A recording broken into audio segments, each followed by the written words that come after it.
Hey everybody, Dark Skeleton here, and today I want to talk about Heroes of the Storm and try to explain some things that Heroes of the Storm does right over the other MOBA games that are out there, like primarily League of Legends and Dota 2. So the MOBA genre, or Multiplayer Online Battle Arena, which was spawned, I believe anyway, pretty much by the original Dota 1 on Warcraft 3, it's very competitive by nature because you put into a team of 4 other people.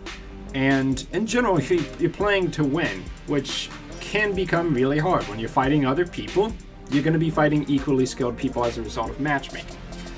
So losing ends up really sucking because you want to win badly. And if you go on a loss streak in a game like League of Legends, and you just can keep losing, and there are reasons for it, and you could even justifiably say something that somebody did on the team was really stupid.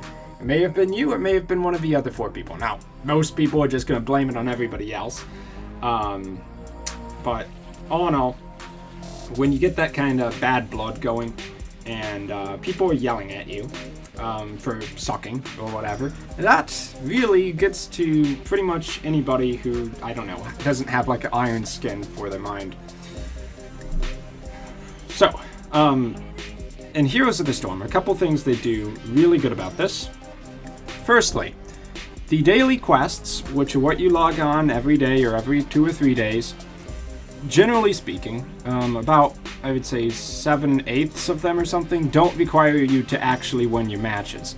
They just require you to come on and play when you feel like playing. So if you lose, it's not a big deal. You still get credit for the daily quests. Yeah, there's a few that are like win 3 games and you get more for that.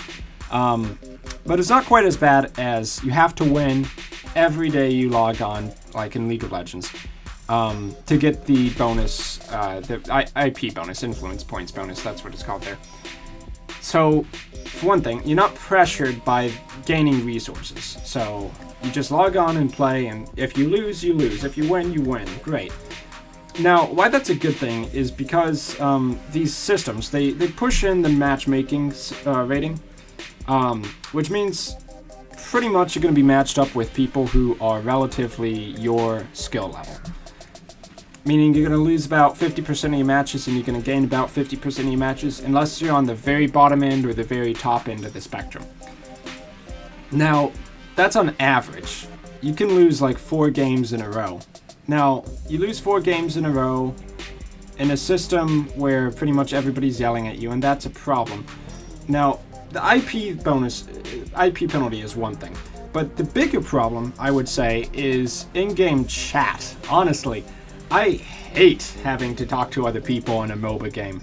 And yeah, I get communication is important, and that's what pings are for. When you ping on the map and let people know that they should get away from an area because they're about to get ganked or someone's going to come and attack them, in other words. Or they should come and assist you because you're about to die, or we're going to push for some objective. All of those things can be communicated pretty much 99% of what you need to, simply through a ping. When you have in-game chat enabled, any competitive game you go into, people just love to rail on each other. Maybe it has to do with like their psychology, they're depressed, or they're just super frustrated, so they vent on everybody else. I won't say that I've never vented. I do try to avoid it, but when you're just dealing with other people, in general, it's not so bad, but when you get put in a hyper-competitive environment, things really escalate quickly. So if you want to avoid that, Heroes of the Storm actually allows you to just disable allied chat entirely, and just to have it permanently disabled. And that's actually what I did with Heroes of the Storm, and I don't regret it one little bit. I think, honestly, just using pings, I probably communicate better with with my team than half of the teammates I've been placed with do. And, that's fine, I get it. People make mistakes or don't pay attention, and that's fine. I'm not going to rail at them. I don't want to enable chat. I don't want the drama. If you don't want the drama, you too can not have to talk to people in Heroes of the Storm. Really. Just using pings is fine. And yes, in League of Legends and probably Dota 2 as well, you can disable people by muting them individually, but you have to do that for every single match, at least in League of Legends. So if you don't like having to block people out, at a point where they probably said some stupid stuff in pre-game chat where you can't block them out. You know, you just have to deal with it, and it's really annoying to have to disable it every match. So that helps a lot. Another thing is getting rid of itemization and basically hyper carries. In Heroes of the Storm, you have a set level which is equal to everybody else on your team. There's no farming the lanes for gold where the support champion basically gets shafted and treated like garbage because he doesn't have the elite kill death ratio that, you know, the people who do damage actually do. It's just, you have you, 4 other people, you try to win as a team, you try to go accomplish these map objectives, and that's all well and good. Because one thing that's a little bit frustrating in the other games is that one person gets fed so much, and they're either in your team, and if that person is fed and, you know, doesn't really cooperate with your team, then he has all the gold and you just lose because all of your power is condensed into that one person. Or he's on the enemy team and it becomes tough to stop him because one person got fed, so he's just going to walk around the map and obliterate your entire team time after time after time. That's pretty frustrating. So having it be more balanced, team against team, and the team levels may differ, and if the team levels differ by more than 1 or 2, then pretty much the match is going to end quickly anyway. And speaking of match length, if you're playing Heroes of the Storm, pretty much most games go about 20-25 minutes, sometimes 30 for the most tightly matched games, the evenly matched matches. But beyond that, no, it pretty much ends, because all of these map objectives are pretty much game enders.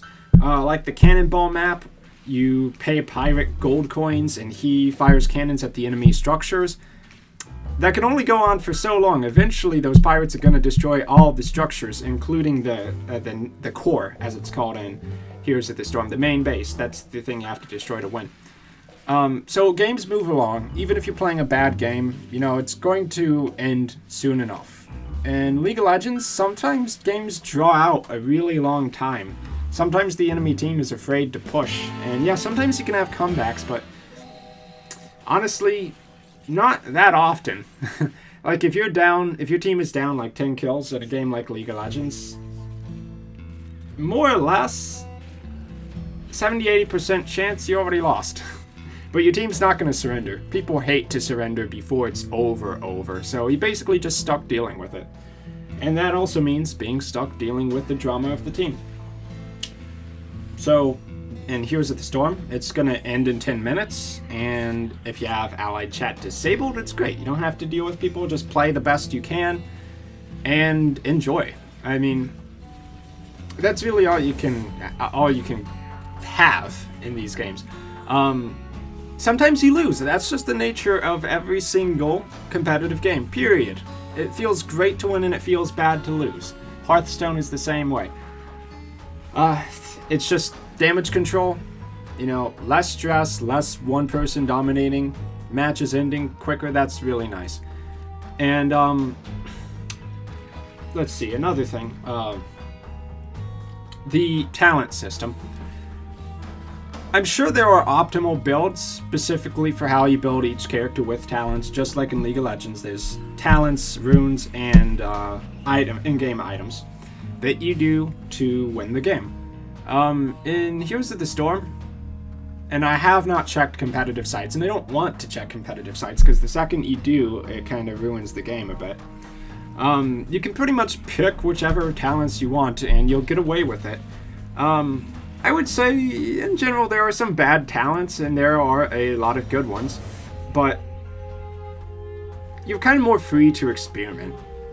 And if you do experiment, you don't have the team yelling at you either. Oh yeah, speaking of that, like League of Legends, they have what's called summoner spells. If you pick the wrong summoner spell, i.e. you don't take flash on any character, your team immediately is going to start bashing on you like, why not take flash? Why not take exhaust as the support? Why didn't you build this item? What's with your runes and masteries? It's just people giving you crap 24/7 because you didn't play the meta. Oh man, I just hate metas so much. But anyway, in Heroes of the Storm, you just pick talents, and you can go along with it. Maybe it works out, maybe it doesn't. Certain talents are better at supporting different play styles. But really, there's not necessarily one talent set that's outright better than everything else. So you have a little bit of ways to experiment with how your character is played and how it's built.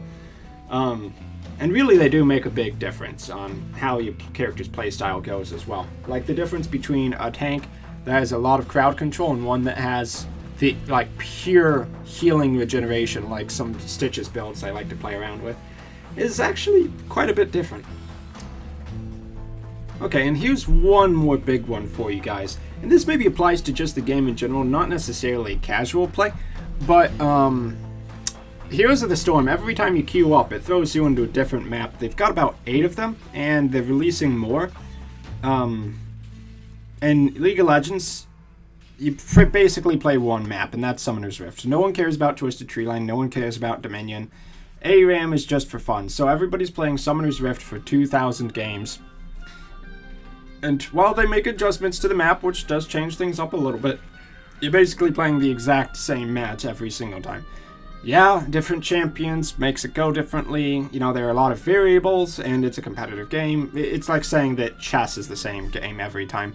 And to an extent, it is. I mean, even to an extent, Heroes of the Storm is. It's nice to be playing on different maps rather than the same one every time. And yeah, you're forced to play on a random map, at least in casual mode. I don't know about ranked yet. I imagine it's still the same there. But giving you more variety.